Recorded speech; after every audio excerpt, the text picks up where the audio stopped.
murder investigation with Mr. Hobbs as our victim.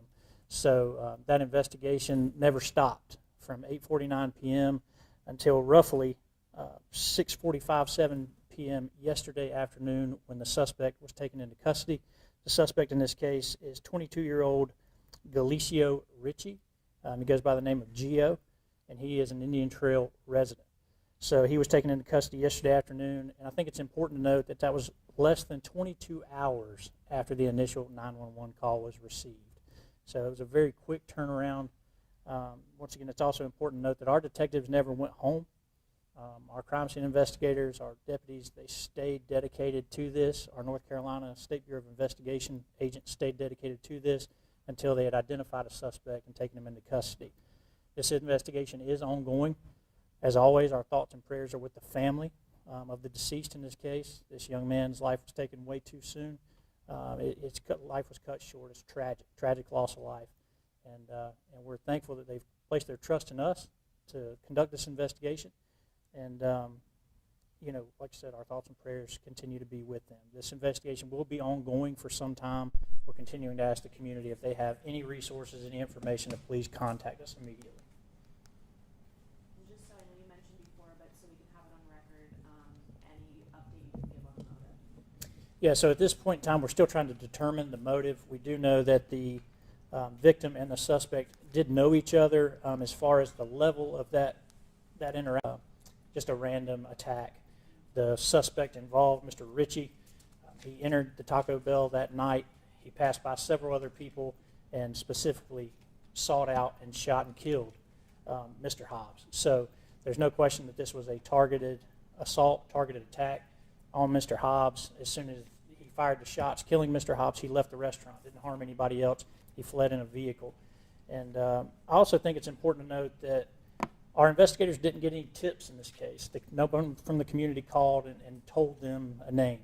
It took a lot of hard work, took a lot of effort, took a lot of research, and every one of them used their training and their skills and the programs that we have at our disposal to quickly identify a very dangerous suspect, because this person entered this restaurant full of people and committed this very violent act. So we're glad he's in custody tonight, and we're thankful for our hardworking people.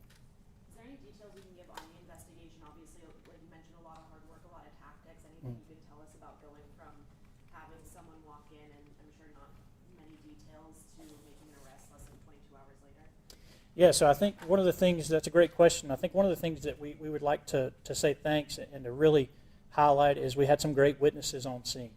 There were some witnesses on the scene that were able to give us a car description and some other things that helped us try to follow up on some leads that we had. Ultimately, our detectives were able to track down the suspect through various leads, such as a vehicle description.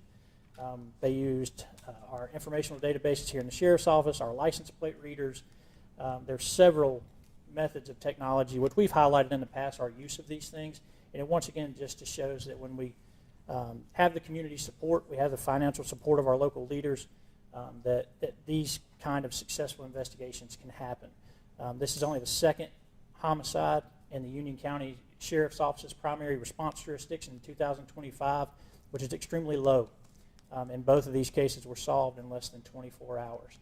And I know, like I mentioned earlier, the Sheriff Eddie Cathy is here with me, and you'll hear from him in a moment.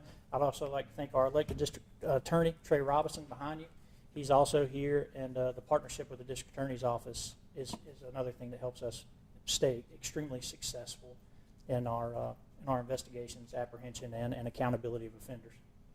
You mentioned it's an ongoing investigation. Mm-hmm. What other feedback or do you need from the community? I know you said you're still looking for community to reach out to you all if they have information.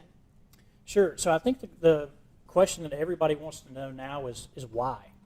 You know, why did this another young man, a 22-year-old young man, come into a restaurant in the middle of the evening and shoot a 23-year-old young man for just seemingly unprovoked?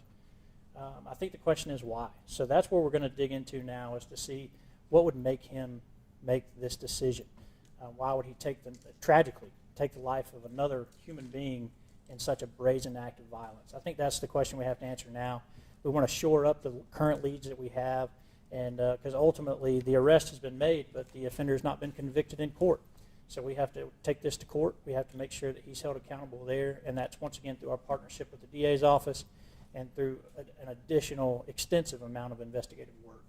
Is there any criminal history with the suspect or the victim that you can tell us about, or anything that would lead back to any sort of past?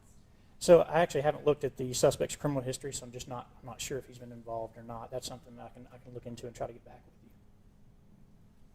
When the suspect was arrested, were you able to locate the murder weapon, or is that something you guys are still looking for and need help? Yeah, so at this point in time, we do believe that we have collected a murder weapon as evidence in this case. That was part of the work that they did yesterday. And at this point in time, there is no indication that the suspect committed any other acts of violence other than the one within the Taco Bell restaurant, Indian Trail. Do you know how many people were inside the restaurant and how many shots were fired? As far as shots, we're still waiting on the autopsy results to determine exactly how many shots struck the victim. So I don't really want to put out a specific number of shots, but we do know there were numerous shots fired. And then inside of the restaurant, between staff and witnesses, I believe there was between 4 to 6 people inside the restaurant. They were just there either working or trying to get a meal. So as you can imagine, this has had a big impact on our community. It's made a lot of people very concerned that live in that area. But I think if anything, the takeaway from this is that you can have faith in your local law enforcement here in Union County, that we're not going to be that safe haven for violent crimes. We're not going to be lenient against this type of offense. If you come to Union County and you seek to harm others, we're going to catch you, we're going to apprehend you, and we're going to hold you accountable for that. So that's the message we really want to send out to the public tonight is that law enforcement here is going to do our job. We're going to be there for you. We're going to be proactive. And the message we want to send to any potential criminals is this is just not the place for you to try to see if you can get away with something. So, but what I'd like to do is turn it over to Sheriff Eddie Cathy to kind of talk about the community impact, and then I'll come back for any other questions you may have. So, Sheriff?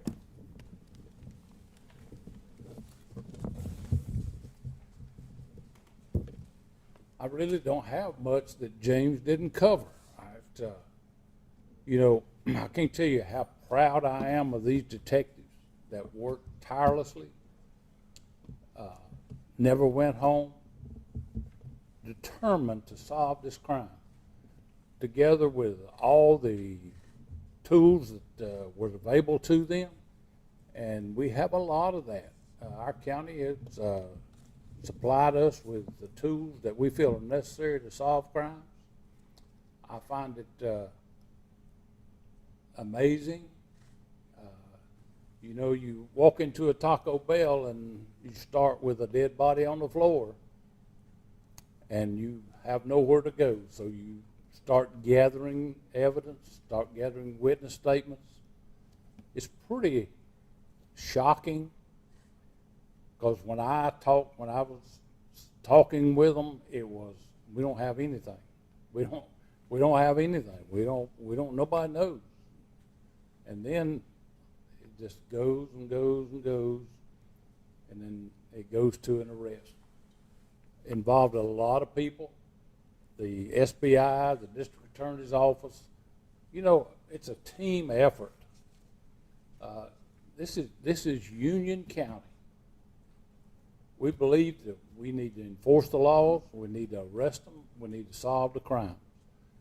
These officers that are working and the teamwork, the SBI, you know, it's they're committed to solving things, to working for the citizens of this county. And the end result is we have no murders since I've been the sheriff of this county unsolved. It's pretty impressive to me. It may not be to you, but it is to me. And that's a lot to say for the citizens of this county that have stepped up and supported us, that have done the things that we feel are necessary and they feel are necessary. But I don't, have you got any questions for me? Is it common for your team here to work overnight, probably 24-hour shift at the very least to solve something like this? I think it is pretty common. It's more common than not. This is important to them. It's important for their careers. It's important to their personal safety to be on the ground, and they want to be there when it happens, and they know it's going to happen. So it's important. Sheriff, when a murder like this happens in such a public place, at a fast food restaurant, how does that affect the people who live here, do you think?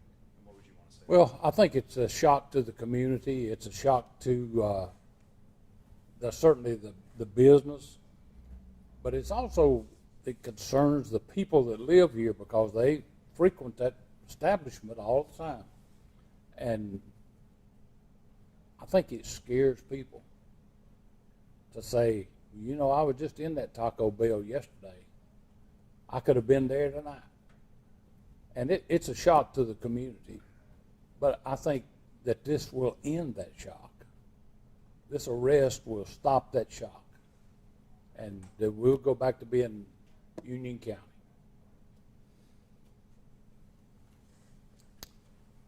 James, you're on. Thanks, Sheriff. And just to follow up on that question that Hannah had about how frequent our detectives, our deputies, our crime scene investigators are out, as the sheriff said, we take this very personally. We live here. We raise families here, the people that work for this office. And so when someone comes in and they commit a violent crime, it's personal for us, and the fact that every time we make our community safer, it makes our families safer. It makes our residents' families safer. Union County is a fast-growing county, and we like to attribute that around here to the public safety rate, or the crime rate being so low. It's not like that everywhere else. And I tell people all the time that Union County is not the safe county. It takes a lot of work from our deputies on patrol to our jailers down in our detention center, to our detectives and our deputies that are processing these charges, making these arrests, all the way up to our district attorney's office, who, you know, they're kind of the unsung heroes of this group, because we get to do all the fun stuff. We get to go out and investigate the cases and make the arrest, but then when it comes time to turn over the paperwork for prosecution, they've got a really tough job. So it takes a full system working together to create such a safe community. And as the sheriff said, and we saw from our Facebook comments, things like that, people were genuinely scared when they heard something like this so close to home, because it is very uncommon. But ultimately, this should send a message to the community that the sheriff's office is committed to keeping our community safe, and sending that message to criminals once again that this is not the place to try it and think you're going to get away with it. It's, you know, you're just going to need to go somewhere else, or maybe just don't commit those crimes. That would be the better option. So, any other questions that I can answer for anyone? Happy to. Okay. Well, Sheriff, thank you. District Attorney Robinson, thank you for being here, and thank you all for being here. If anybody has anything else they need after the fact, please let me know. Once again, I've got some copies of the press release and our report if needed. So, all right, thank y'all.